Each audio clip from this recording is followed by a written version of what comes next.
Living easy, living free. What's happening, guys? Charles Tyndall here with a couple of tips and tricks for you for dealing with Facebook and some online privacy things.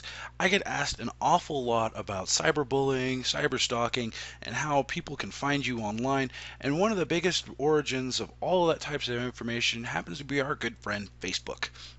And most of the time it's because people just jumped in, they started going, they started posting pictures and doing things with their friends, and they didn't even take any type of look or idea behind the privacy settings for Facebook. Now, Facebook has gotten really good in the last year or so about notifying you about new privacy controls, new tools out there, and things of that nature. And most people out there just blow over that email thinking, oh, it's not a notification. I'd much rather find out what Tommy's doing with their new kitty. But what you need to do is once you get it logged into your Facebook is you need to take a few minutes to actually review some of the new security tools out there because they are designed to protect you, your loved ones, and anyone else out here who might be, a victim of cyberbullying, some kind of online fraud, some kind of stalking. I mean, we've all got that crazy ex that's out there that just wants to find out all kinds of information on us. And no, this isn't about how you can find out who's watching you. This is more about how you can block them and control the types of information that are going to be presented on Facebook and to the rest of the world. Now, to get started with this, you go ahead and you get logged into your Facebook. See, logged into Facebook. You can see all the great things that are going on it. But at the top right-hand corner, you're going to see where it says your name, your find friends, home, and then there's this little lock icon what looks like a menu next to it. If you click that, it's going to give you another drop-down for your privacy shortcuts where you're going to be able to do things like find out who can see your things on your Facebook, who can contact you, and how to stop someone from bothering you. Go ahead and click on the See More settings because it's going to give you a whole plethora of other options that are going to give you some customization and some other things out there. And you can actually set up your Facebook so that only you or your close friends or maybe a custom list can see your information, post on your wall, tag you in photos, and things like that. So the first thing on the privacy settings and tools page, you're going to see who can see your future posts. Now, you can go back after you click this. If you click in here, you can go back and you can actually edit your older posts to make this all effective for them, but it's kind of tedious and time consuming. So if you have a lot of posts, it's going to be, you might have to spend a few minutes doing this, but go ahead and click edit, and inside edit, once you click the edit, it's going to expand the menu, and you'll be able to see where you can change the privacy settings for all of your posts from here until infinity, until Facebook changes everything on us again. And in the drop down box, you're going to have the option of public, friends, only me, custom, close friends, and family. If you're using your Facebook just for your family, you can use the families option. That's going to be people who you've actually set up in your Facebook friending mechanism to say that these are family members or that these are close friends of yours. You can also set up a custom group to where if you only want, these 10 friends to be able to see your posts, but you want to exclude this group of 5 friends, you can do that as well.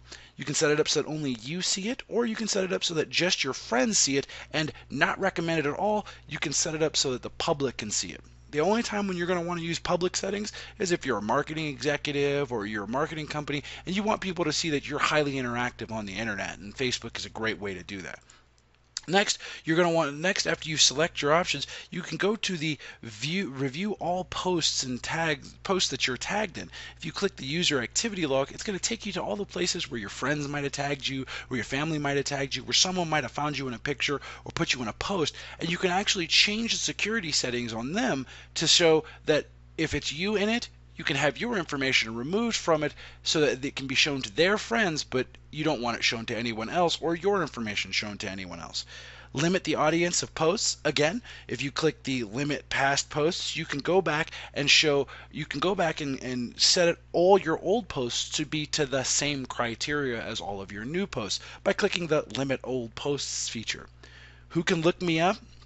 This one is your friends, your family members, or everyone on the internet. Now me, I have it set to just friends, which requires that they have an email address in order to be able to connect to me, or I have to accept your friend request. Do you want other search engines to link to your timeline? Unless you're in marketing and unless you have someone out there unless you're using it for the top of Google rankings or Bing or Yahoo or anything like that, this option is safe to leave off. Unless, of course, you want to be indexed by the planet and you want the whole world to see you. The next option here on the left is going to be timelines and tagging. This is going to be how your friends tag you. I mean, we've all taken that Vegas trip and had a friend tag us in a picture that we didn't want our bosses to see, but we were pretty much cool with the rest of our friends group to see. So you can set it up so to do who can post on your timeline. Again, you click the drop downs option. You can say friends or just only me. If you've got close friends and you're sure that they are all just your friends and none of them are out to do you any kind of harm, you can leave it at friends, or you can set it to only me, at which point only you are able to put information onto your timeline. Review posts, I recommend that you do enable this option if you allow your friends to post on your timeline. Last thing you need is someone to post that you were actually out skiing with them when you told your boss you were doing that sick day. I know, big surprise there. Epic fail. Who can see things on my timeline? You want to review what others can see in your timeline. Now, this is a nifty little feature. If you click the View As link, it takes you to a version of Facebook that allows you to see what other people see when they come to your page, whether they be a friend, whether they be the general public, or they be anyone else. You can go up here and you see where it says public. It shows this is the types of information that you're displaying to the general public who's out there. And in my case, it's going to say the number of friends, a couple of my photos, the map. I don't know what 5-star quality HVAC is, but, it shows my map of where I've posted things, and again, a couple of my friends. If you go here and you select View as Specific Person, you can actually punch in a person's name, and it'll bring up what they would see if they were browsing your page, whether it be a friend or that random person, that cyber stalker who's looking at you. And this is a great tool just to make sure that you aren't putting out too much information out there. Now we'll go ahead and we'll hit back, and we'll get back to the friends setting. The next option here is how can I manage tags, people, and tagging suggestions?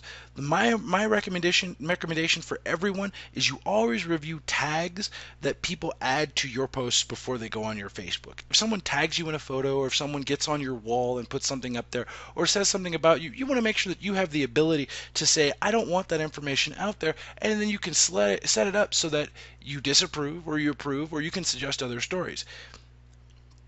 It's also mostly geared around pictures. If someone posts a picture of you and you say, again, you're in Vegas or you're on that ski trip that your boss thinks you're sick on, and you don't want them to be able to say, hey, so-and-so was actually in this picture, and this is what we were doing on this wonderful day. So you don't end up, in that, oh my God, I forgot moment.